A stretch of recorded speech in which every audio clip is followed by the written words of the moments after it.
Bonjour, dans ce podcast, nous allons aborder un sujet un peu complexe, mais qui revient néanmoins souvent dans les questions des flammes jumelles.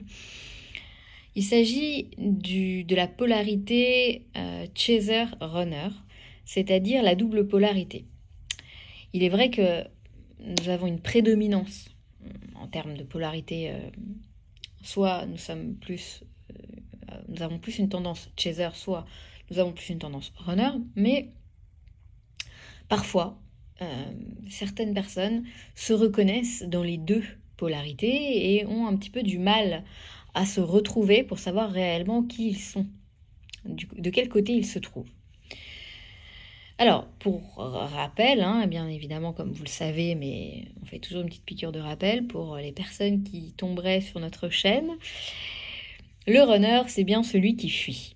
Le chaser, c'est celui qui, comme son nom l'indique, a tendance à poursuivre. Alors, ce sont des dynamiques en fait énergétiques qui vont se manifester à différents moments de la connexion. Il est tout à fait possible d'être à la fois runner et d'être à la fois chaser. Parfois, ça peut arriver que ce soit simultané, ou parfois, c'est en alternance. Alors, d'un point de vue de l'aspect alterné, qu'est-ce qui se passe ? Il est question ici d'un changement de rôle constant. C'est-à-dire que dans cette configuration-là, les flammes jumelles vont alterner les rôles. Quand l'un devient chaser, l'autre prend le rôle du runner et inversement. Quand l'un des deux devient chaser, il va ressentir un profond désir de rapprochement.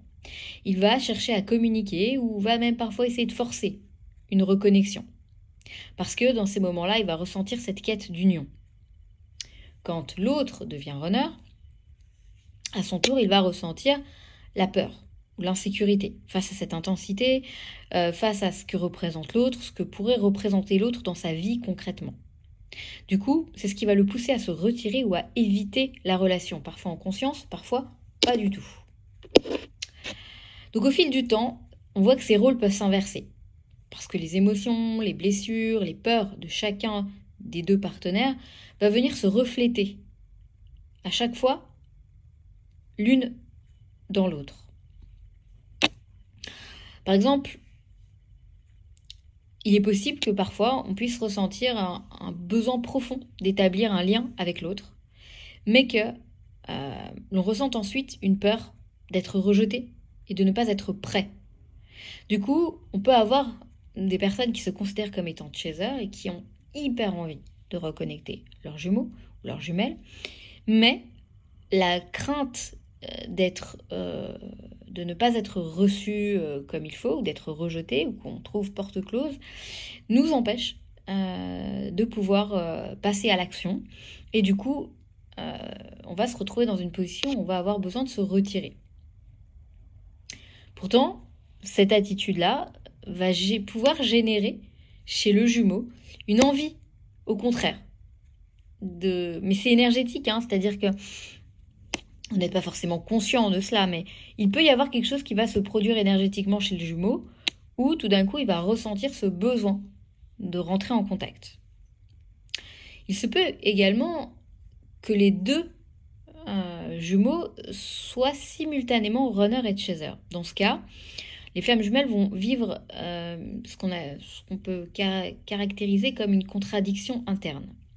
C'est-à-dire qu'en tant que chaser, il va ressentir un amour très profond, un amour irrésistible, un besoin d'être avec l'autre. Donc cela va se traduire vraiment par un effort de vouloir se rapprocher et de tout faire pour y arriver. En tant que runner, on va en même temps ressentir une peur et une résistance par rapport à ce lien. Ce qui va pousser la personne à prendre de la distance, même si c'est temporaire. Mais il y a des moments où le chaser, qui peut être à moitié chaser, moitié runner, va se retirer et avoir besoin d'espace temporairement. Du coup, ça va créer une dynamique un petit peu instable. Parce que on va avoir deux partenaires, on va avoir un chaser et un runner qui veulent la connexion, mais les deux, ils ont très peur d'y faire face complètement. C'est-à-dire qu'on peut avoir comme exemple deux flammes jumelles qui vont communiquer intensément pendant un moment. Donc il va être question ici de reconnexion, les deux vont communiquer même après une longue période de séparation. Il va y avoir une communication qui va s'effectuer mais assez régulièrement pendant une période. Et là, les deux vont ressentir cette espèce de montée d'émotions très très forte. Et soudain, l'un des deux va avoir besoin de prendre du recul pour se protéger. Pourtant, les deux aiment être en contact. Il y a un amour réciproque. Même s'ils n'échangent pas sur leurs émotions, ils peuvent parler de banalité, mais il y a quelque chose qui se produit entre eux. Mais la peur d'être vulnérable ou de se perdre dans l'autre va les pousser à fuir. Et en fait, ça va les pousser à fuir un peu simultanément. C'est-à-dire que on va avoir l'un des deux, très généralement celui qui va avoir la polarité du runner un peu plus affirmée, même si là, dans ce cas-là, on est face à deux polarités plus ou moins identiques. Mais il y en a un des deux où tout d'un coup, il va y avoir quelque chose. Émotionnellement, ça va être très fort, il va se passer quelque chose et l'un des deux va ressentir en fait ce besoin de se retirer. L'autre en face va fortement ressentir ce besoin de se retirer de l'autre et il va, au lieu d'essayer de poursuivre et d'insister, il va faire pareil. Il va aussi se retirer. Donc quelle est l'origine de ce double rôle ? Ce sont les blessures miroirs. Et oui, cette dynamique naît souvent à cause des blessures profondes, donc les blessures de l'âme, qui sont activées par cette relation. Donc on va avoir la blessure d'abandon, évidemment. Cette peur d'être rejeté par l'autre peut nous faire fuir émotionnellement, même si on a envie de rester proche. La blessure du rejet, donc c'est les deux blessures les plus importantes pour les flammes jumelles. Donc la peur de ne pas être assez bien pour l'autre va parfois nous pousser à fuir avant de se sentir vulnérable. Et il va être question également de miroir de dépendance affective, c'est-à-dire un désir excessif de connexion à l'autre peut être perçu comme parfois étouffant, ce qui va provoquer un retrait. Il est vrai que quand ces blessures s'activent en même temps chez les deux partenaires, cela explique pourquoi ils peuvent être amenés à fuir en même temps et poursuivre également en même temps. Donc, qu'est-ce qu'il y a à faire dans cette situation-là ? Comment est-ce qu'on peut arriver à dépasser cette dynamique ? Pour sortir donc de cette double position, il est très important, évidemment, comme on le répète et on le répétera encore, de travailler sur soi. Il va être question ici d'une auto-observation. Déjà, reconnaître ses propres peurs. Ne pas vous conditionner forcément à vous dire « Ok, on m'a dit que j'étais chaser ou on m'a dit que j'étais runner. Donc, si c'est runner, si je suis chaser, ok, je regarde dans ma grille. Runner, blessure du rejet. Chaser, blessure d'abandon. C'est-à-dire que moi, c'est sur ça que je dois travailler. » Non. Il va falloir ici vous regarder, vous tel que vous êtes, oubliez un peu toute la théorie et regardez-vous clairement. Soyez dans l'auto-observation, c'est-à-dire reconnaissez vos propres peurs et vos propres tendances. Soyez honnête avec vous. Quand est-ce que vous avez tendance à fuir ? Quand est-ce que vous avez tendance à poursuivre ? Pour comprendre un petit peu quels sont les déclencheurs. Je vais vous parler un petit peu de mon exemple personnel. J'avais au tout début acheté un livre sur les flammes jumelles et dans ce livre, il était question d'expliquer les polarités runner-chaser, comment savoir si on en est l'un ou l'autre. Maintenant, moi j'étais persuadée à ce moment-là d'être chaser, bien évidemment, mais dans ce livre, il était indiqué clairement que le chaser pouvait ressentir le premier la connexion avec l'autre et l'exemple qui était donné, c'est on peut avoir un chaser qui va tout faire pour aller retrouver son runner. Il va même être capable de voyager des milliers de kilomètres pour retrouver son runner. Ok, bon, là, la théorie, tout d'un coup, moi, elle me convenait plus tellement, puisque moi, c'était l'inverse. Moi, j'ai rencontré mon jumeau à travers Internet, et c'est lui qui a voulu la rencontre, et qui a même insisté pour la rencontre, puisque finalement, je me suis rendu compte que dès le début, j'avais très peur. J'avais très peur de le rencontrer. Pour ceux qui connaissent un petit peu mon histoire, je le trouvais beaucoup trop beau à mon goût. Et je me disais, jamais de la vie, ce mec-là, je le rencontrerai.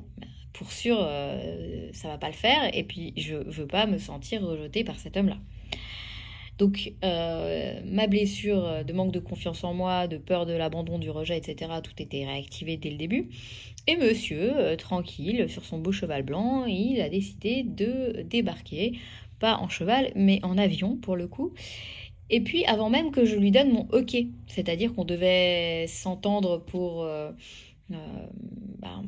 que je lui donne mon OK pour qu'il vienne. Et au début, je lui disais oui, oui, oui, oui, mais bon, je me disais, mais toi, mon coco, jamais de la vie, j'accepterais que tu viennes me voir, c'est pas possible, jamais je te rencontrerai. Il était loin, bien 4000 km, ce qui me rendait la tâche beaucoup plus aisée d'être moi-même, puisque je me disais, de toute façon, j'ai aucun risque avec lui. Mais quand les choses ont commencé, quand il a commencé un peu plus à se montrer insistant pour débarquer, j'ai eu très peur et je lui répondais plus. J'évitais la conversation. Il me disait, quand tu rentres, on en discutera pour pouvoir que je prenne mes billets et tout ça. Oui, oui, oui, oui. Et je rentrais chez moi, je ne lui écrivais plus. Donc on perçoit quand même déjà que j'étais dans une certaine fuite. Finalement, il a insisté et il m'écrit en me disant, j'ai vu les billets d'avion, ils ont déjà augmenté depuis 2 jours. Moi, ça m'arrangeait. Ah bon, t'inquiète, tu viendras plus tard, ça sera moins cher. Non, non, du coup, j'ai pris mon billet d'avion. Bon, là, évidemment, toutes les alarmes se sont activées en même temps chez moi. Gros coup de stress, il débarque, le beau gosse débarque, alerte à toutes mes copines en même temps. Qu'est-ce que je fais? Finalement, j'ai compris que pour le coup, je ne contrôlais rien. Je me rappellerai toujours, je me suis posée dans mon fauteuil, j'ai regardé le ciel, j'ai dit ok, pour la première fois, je décide rien. Désolée de radoter pour des personnes qui auraient déjà entendu l'histoire, mais je sais que d'autres ne l'ont pas entendu et c'est pour vous expliquer un petit peu ce côté double polarité que je me suis rendu compte que finalement j'avais également. Et là, mon jumeau a débarqué. Donc 1 semaine plus tard, il débarquait. À ce moment-là, je me suis détendue en me disant « Ok, on me l'envoie, c'est pour du positif », mais néanmoins, je me suis protégée en lui disant « Écoute, on s'entend bien en tant qu'amis, il ne se passera rien entre nous, tu viens, je te fais visiter un petit peu ma ville, mais par contre, il ne se passera rien, on reste amis. » Donc je me suis vraiment protégée. Lui, il a débarqué comme une fleur. Évidemment, on n'est pas resté qu'amis, mais à la base, je n'imaginais rien avec lui, je m'étais totalement protégée en fait.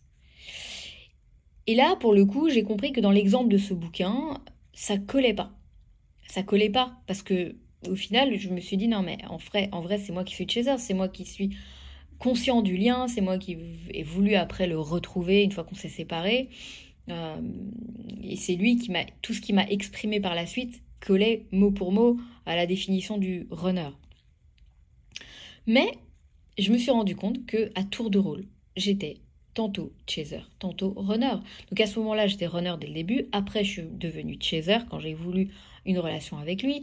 Quand lui, il n'était pas capable de me dire oui ou non, en tous les cas de s'affirmer, à ce moment-là, j'ai fait quoi? J'ai joué le runner. J'ai dit, fini, terminé, plus de contact, je veux même plus que tu me contactes. Lui, il a insisté à ce moment-là, donc il était dans le côté de chaser. Malgré le fait que je lui disais, laisse-moi tranquille, il a continué à m'écrire. J'ai accepté de lui reparler un petit peu. Au final, 2 mois plus tard, je suis revenue à la charge en lui disant écoute, t'en es où? Moi j'ai toujours envie qu'on se revoie, etc. Bon, c'était ouf ce que j'ai fait parce que ça va pas du tout avec mon tempérament assez fier et qui n'a pas été habitué à courir après qui que ce soit. Et là, pour le coup, c'était la première fois que je faisais ça pour un homme. Et là, le gars, il me dit écoute, non, moi pour l'instant je suis pas du tout dans l'optique de me mettre en couple, c'est pas du tout le moment pour moi, j'ai trop de choses à gérer, blablabla, bon bref. J'ai pris ça comme une excuse, je lui ai dit ok très bien, alors par contre je te demanderai de plus m'écrire parce que moi je veux passer à autre chose. 2 semaines après c'était mon Annie, il a pas tenu, il m'a écrit et après pendant 3 semaines il m'écrivait quasiment tous les jours. Je répondais hyper froidement, mais je lui répondais jusqu'à ce que de nouveau je lui ai dit, écoute, je crois que j'ai pas été assez claire, mais je veux faire ma vie, je veux avancer, donc je te demande de me laisser tranquille. Donc de nouveau, j'ai joué le runner. Mais en vérité, qu'est-ce qui se passait à l'intérieur de moi? J'étais hyper contente quand il m'écrivait. Je voulais ça, mais je rejetais ça en même temps. Donc en fait, je me suis retrouvée dans une position où finalement, j'étais, mais chaque fois que je le rejetais, ça me faisait mal, et je savais que je lui faisais mal, mais c'est comme si cette situation n'était pas possible pour moi, c'était trop souffrant en fait. Donc je le rejetais et j'étais pas totalement en accord avec moi parce que quelque part, chaque fois que ça me faisait du mal qu'il accepte mon rejet en fait, qu'il accepte, qu'il respecte ce que je demandais. Bref, 1 mois et demi plus tard, c'est moi qui suis retournée encore vers lui. Donc pour expliquer un petit peu comment ça fonctionne quand on est un peu dans cette double polarité, et effectivement dans ces moments-là, on se doit d'être honnête avec soi-même. C'est moi aussi qui suis partie voir une énergie tierce, pas qu'une d'ailleurs, parce que je voulais tout faire pour l'oublier et pour fuir le lien. J'ai été dans la défiance du lien, gravement, je le reconnais, mais en tous les cas, de mon côté, je reconnais avoir passé ces étapes-là, et je me rappelle précisément ce que j'ai vécu à travers ces étapes-là, et je pensais à lui tout le temps. Par contre, j'ai tout fait pour l'oublier. Les réseaux sociaux, je l'ai bloqué de partout, je lui ai interdit de m'écrire, je voulais plus voir son nom nulle part, j'ai tout fait en fait pour l'oublier. Hein. Mais le divin a beaucoup le sens de l'humour. Et le garçon que j'ai rencontré juste après lui, il avait un pseudo sur internet. C'était pendant la période du Covid, je me rappelle. On passait notre temps sur les réseaux. Et j'ai rencontré quelqu'un. Et en fait, il avait un pseudo, donc on commence à faire connaissance, on rigole bien, ta. Puis au bout d'un moment, il me dit, au fait, je t'ai pas donné mon prénom. Et il me donne son prénom. Le prénom, c'était le même que celui de mon jumeau.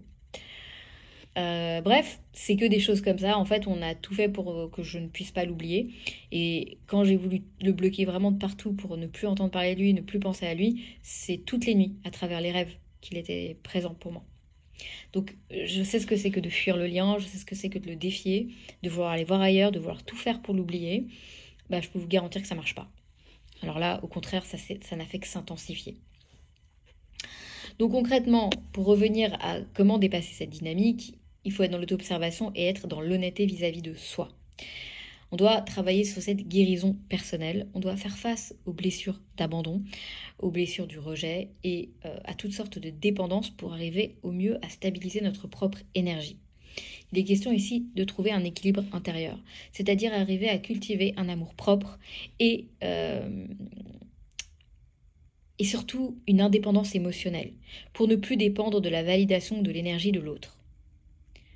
Les mots d'ordre sont patience et acceptation. Accepter que ce processus est complexe et qu'il nécessite beaucoup de temps pour que chaque flamme jumelle puisse arriver, chacune de son côté, à intégrer ses propres leçons. Alors pourquoi cette dynamique, elle est importante ? Elle est importante parce qu'être à la fois runner et chaser dans une relation de flamme jumelle, c'est souvent un signe que les deux partenaires sont en train de travailler intensément sur leurs blessures intérieures. Cette dynamique est un processus de purification et d'évolution qui va les pousser simultanément à trouver un équilibre entre le donner et le recevoir, entre le s'aimer et aimer l'autre sans attente. Mon jumeau me disait, j'ai vu tout ce que tu es capable de donner, mais je sais aussi que tu as besoin de recevoir. Et tant que je ne serai pas prêt à te donner ce que toi tu es prête à donner, je ne peux pas rentrer dans la relation. Parce que tu mérites qu'on te donne à 1000%. Et en dessous de ça, moi je le refuse. Parce que ça ne serait pas juste. Et ça, je ne peux pas le faire. Donc déjà, il avait perçu ce côté-là, d'équilibre entre le donner et le recevoir. Il en était, dans son inconscient, il en était conscient en fait. Donc si vous reconnaissez cette double dynamique, cela signifie probablement que vous traversez une phase importante dans votre lien. Pourquoi ? Parce que lorsque l'on prend conscience qu'on est dans cette double polarité, derrière cela se cache un appel pour trouver un équilibre énergétique. Et ça va vous permettre de cultiver la confiance, justement, en votre connexion, en ce lien, et de comprendre que votre autre fonctionne exactement, pour le coup, comme vous. C'est-à-dire que même s'il a une certaine polarité prédominante, pour ma part, je me suis auto-décrétée comme étant chaser, polarité dominante chaser, mais après avoir bien regardé mon lien sur plusieurs années, j'ai pu comprendre qu'effectivement, de mon côté, j'avais cette double polarité et que je passais d'une étape à une autre. Un coup comme ça, un coup comme ça, un coup comme ça, un coup comme ça. Bon. Ce qui fait que mon jumeau, lui aussi, de son côté. Mais au final, il est clair que je suis bien plus chaser que runner. Même si, par moments, je ne me rendais pas compte que j'étais runner. Parce que ça, c'est vrai, on ne se rend pas compte qu'on l'est. Il y a beaucoup de moments où j'ai cru que j'étais un parfait chaser et je me suis rendu compte après coup que j'agissais exactement comme agit le runner par définition. Donc voilà, tout ça nous demande énormément d'honnêteté, d'introspection, d'être face au miroir, à notre propre miroir et d'être honnête avec nous. Donc Ici, il est question vraiment de vous poser les bonnes questions et, de juste reconnaître vos comportements et de noter. C'est intéressant de noter et de voir à quel moment l'autre avait une tendance à être plus chaser que runner et inversement. Merci encore pour votre écoute. N'hésitez pas à commenter sous les vidéos pour échanger vos propres histoires. Je lis chaque commentaire, j'ai malheureusement pas le temps de répondre à chacun, mais je vous remercie pour vos nombreux témoignages. Et n'hésitez pas à échanger entre vous aussi sous les vidéos, parce que parfois ça peut aider. J'en vois certains qui répondent à d'autres et c'est très chouette cette dynamique-là. Donc continuez.